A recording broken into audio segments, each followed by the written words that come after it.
informamos desde Bilbao, Vizcaya, hoy vamos a hablar de la tuberculosis, ya que es un problema que forma parte del pasado de Vizcaya, pero también está muy presente en la sanidad pública de hoy en día.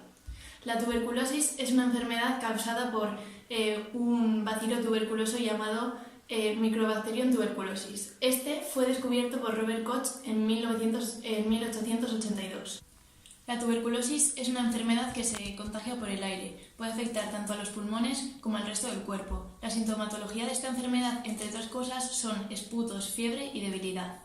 La prevalencia anual de esta enfermedad en el mundo es de 16 a 20 millones, pero en el País Vasco tiene una prevalencia un tanto elevada. Por eso, investigadores de la UPV-EHU del campus de Bilbao, Vizcaya, están haciendo un estudio. Vamos a dar paso a nuestro experto en el tema, el doctor Bruno Santos. Buenos días, Vizcaya. Bueno, Bruno, cuéntenos, ¿existe algún remedio preventivo contra esta enfermedad? Muy buena pregunta, Laura. Bueno, desde la década de 1970 existe una vacuna contra esta enfermedad. Es la llamada BCG o bacilo de Calmette-Guerin. Esta se administra por vía intradérmica. El rango de eficacia de esta enfermedad oscila entre los 0 y 80% en adolescentes y adultos y parece ser contraindicada en los pacientes que padezcan SIDA. Esta vacuna se aplica en una sola dosis poco después de nacer y parece que no presenta gran eficacia a largo plazo. Bueno, Bruno, ¿y qué pruebas diagnósticas existen hoy en día para la tuberculosis? Actualmente, la prueba más popular es la prueba de la tuberculina, en la cual los pacientes darán positivos en caso de que padezcan este bacilo o hayan sido expuestos a esta vacuna. En el caso de que el paciente padeciese esta enfermedad, el tratamiento más popular a seguir sería la aplicación durante 6 meses del fármaco isoniazida. Además, si el paciente padeciese tuberculosis pulmonar, habría que aplicar un aislamiento respiratorio durante 3 semanas, hasta obtener 3 muestras de una osciloscopia negativa. Hablemos ahora de vuestro trabajo. ¿Cuál es el objetivo principal de este estudio? Bueno, Laura, los objetivos de este trabajo es la descripción y analítica de la epidemiología de la tuberculosis en la Comunidad del País Vasco. Para ello, hemos empleado una metodología en la cual hemos obtenido gráficos y analíticas, con los cuales hemos sacado datos de la incidencia y la prevalencia de la enfermedad. Para ello, hemos accedido a páginas epidemiológicas tales como Eustat, el programa de tuberculosis de la Comunidad del País Vasco y libros escritos por profesores de la UPV tales como Tuberculosis, escritos por el ilustre profesor don Ramón Gurpegui y Begoña Maravilla. Ahora vamos a contactar con nuestro corresponsal Íñigo Lafuente, que se encuentra en directo en el campus de Leioa, Vizcaya, con otro experto en la materia, Guillermo Tirado. Hola Laura, gracias. Soy Íñigo Lafuente, reportero en la UPV Vizcaya. Bueno, aquí estamos con el doctor Guillermo Tirado, un especialista en la tuberculosis. Bien, en cuanto a tu trabajo y a datos más concretos, ¿cuál sería la incidencia de esta enfermedad? Bien, pues hablando sobre la incidencia de la enfermedad, según un estudio realizado por el gobierno vasco de la prevalencia de la tuberculosis, entre 2002 y 2010 ha habido un elevado descenso de la enfermedad, muy notable por cierto, y ha bajado de 26,2 por cada 100.000 habitantes la tasa de incidencia a 18,3. Vemos como ha habido un descenso de alrededor de unos 6 puntos en la tasa de incidencia. Siguiendo con estudios, hasta el año 2013, vemos como un estudio de Franco R. et al. Ha demarcado una incidencia de la enfermedad de unos 14,91. Estudios de 2017 marcan que este descenso sigue aumentando aquí en el País Vasco, con una tasa de incidencia de 10,62%, por lo que vemos que ha pasado desde el 26,2% en 2002 hasta el 10,62% en 2017. Bien, ¿hay algo más? ¿Quiere preguntarme? Bien, ya nos hablaba el doctor Guillermo sobre la incidencia de la enfermedad, pero ahora, por favor, si nos puedes concretar, ¿cuál sería la diferencia de los casos que hay aquí, en la Comunidad Autónoma del País Vasco, con el resto del territorio nacional? Pues sí, es una pregunta muy interesante porque, claro, tenemos que evidenciar por qué si estos datos del País Vasco son más elevados o no con respecto al resto de España. Y sí es verdad, porque según unos estudios del CNE en 2010, demuestran como la tasa bruta de incidencia en España era de 15,39 puntos, siendo, como he comentado antes, mayor la del País Vasco, porque aquí era, como he dicho, en 2010 de 18,3 por cada 100.000 habitantes la tasa de incidencia. También es importante remarcar, como podéis ver en esta tabla, cómo al disminuir la incidencia de la enfermedad disminuyen las altas y el número de enfermos, y al disminuir esto va a disminuir también el número de días de estancia en los hospitales. ¿Qué va a llevar? Pues obviamente va a llevar a cabo una disminución del gasto público sanitario en estos enfermos de tuberculosis. Bien, doctor Guillermo, ¿y esta enfermedad, la tuberculosis, puede afectar a diferentes partes del cuerpo? Exacto, sí. La forma en que la enfermedad afecta a los pacientes es diferente entre unos y otros. Podemos ver diferencias en cuanto a cómo afecta a distintas partes. Por ejemplo, en 2010, en la población del País Vasco, la enfermedad afectó, por ejemplo, en un 62% a los pulmones de los pacientes, un 15% a sus pleuras, en un 12% a sus estructuras linfáticas y en un 2% tenía una localización meningea de la enfermedad. Y bien, datos aparte, ¿sabrías decirme si habría diferencias entre hombres y mujeres? Sí, también, en efecto. La diferencia entre hombres y mujeres no es muy grande. Son unos pocos puntos de por ciento, pero no hay una gran diferencia. En sí, la razón hombre-mujer estaría entre 1:1.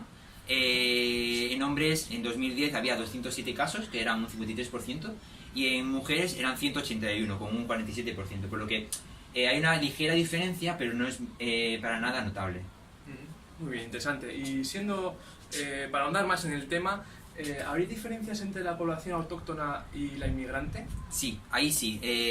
La edad media de la población en la que afecta esta enfermedad es de 48 años. Entonces, vemos que en la población autóctona la edad media la que suele afectar son de 53, un poco más elevada que la media. ¿Por qué? Porque en inmigrantes la edad media de la que afecta son 32 años. Este dato ha ido subiendo desde 2002 hasta 2010, donde vemos que empieza a menguar el número de casos en inmigrantes. Y según vemos en un estudio de Franco R. et al., vemos como según los casos, estos sigue decreciendo, salvo en el año 2012. Bueno, entonces, por los datos que me has dado, podemos decir que la incidencia en inmigrantes cuadriplica a los autóctonos, ¿no? Eso es, podemos afirmar esa frase. A continuación, vamos a meter un vídeo ampliando la información dada. Estamos con Guillermo. ¿Tienes algún dato interesante más acerca de la enfermedad? Sí, pues mira, me gustaría contaros también que según incluye Pérez Trayero et al. En su artículo Tuberculosis en Euskadi, en el año 1993 la Organización Mundial de la Salud, la OMS, declaró la tuberculosis como una emergencia global. En esos años la tuberculosis en España también seguía una tendencia descendente, aunque seguía con tasas de incidencia bastante elevadas. ¿Qué ocurre? Pues que tanto en Euskadi como en otras comunidades autónomas con bajas horas de luz, la incidencia de tuberculosis veían que era bastante alta, a diferencia pues, de otras comunidades como pues, Andalucía o Murcia, otras comunidades del sur, donde la incidencia era menor, pudiera ser por las horas de luz.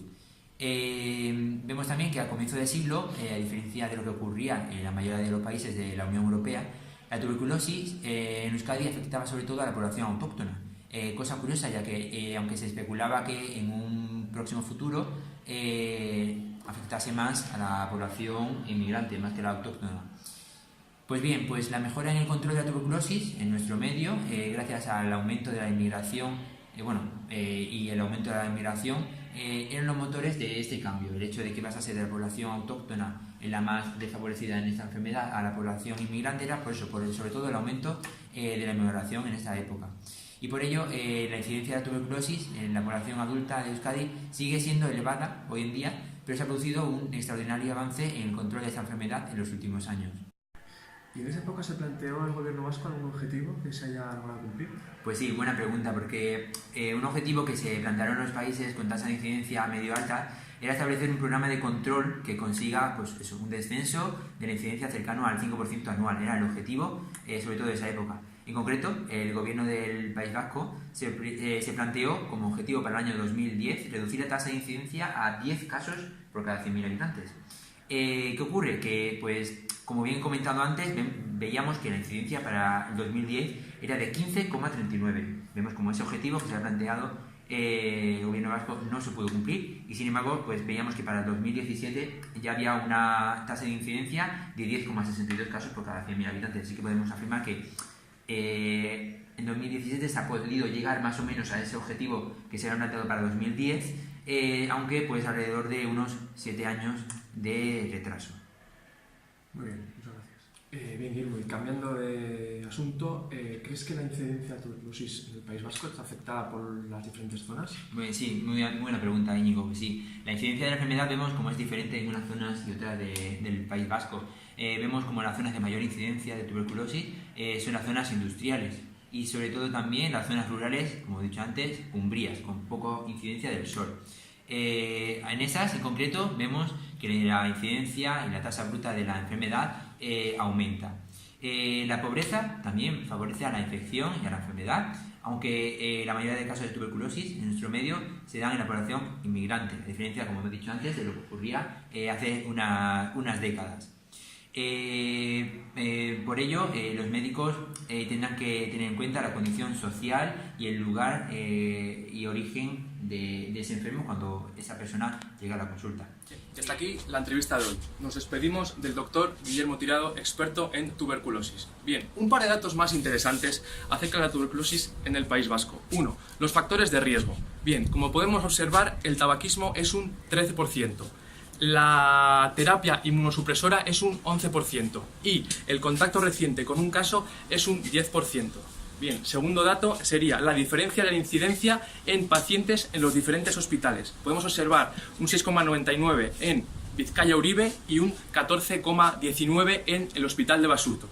Y bien, Laura, hasta aquí la entrevista de hoy en la Universidad UPV. Te devolvemos la conexión. Bueno, muchas gracias Íñigo, muchas gracias Guillermo y muchas gracias Bruno. Y hasta aquí el programa de hoy, señores. Nos vemos el próximo día en EpiNews. Que pasen un buen día. Según afirma Ricardo Franco en el libro Tuberculosis del Museo Vasco de Historia de la Medicina y de la Ciencia, la epidemiología de la tuberculosis en un futuro estará ligada a la biología molecular y a la genética. No bastará con identificar al bacilo de Koch en un paciente, sino conocer qué cepas en concreto están afectando a una determinada colectividad, así como su grado de sensibilidad frente a fármacos antituberculosos. Asimismo, que no hace falta irse muy lejos en el tiempo para observar protocolos de actuación contra esta enfermedad hoy en día. De hecho, fue puesto en marcha por Osakidetza en el propio campus de Leioa la semana pasada debido a un caso en la Facultad de Ciencias Sociales y de Comunicación. Cabe destacar la disminución de la tasa de incidencia de la tuberculosis en la comunidad del País Vasco en las últimas décadas. Además, la incidencia de esta comunidad es superior a la media nacional. También cabe destacar que hay una similitud en la incidencia entre hombres y mujeres. Sin embargo, en inmigrantes esta incidencia es más elevada que la de autóctonos.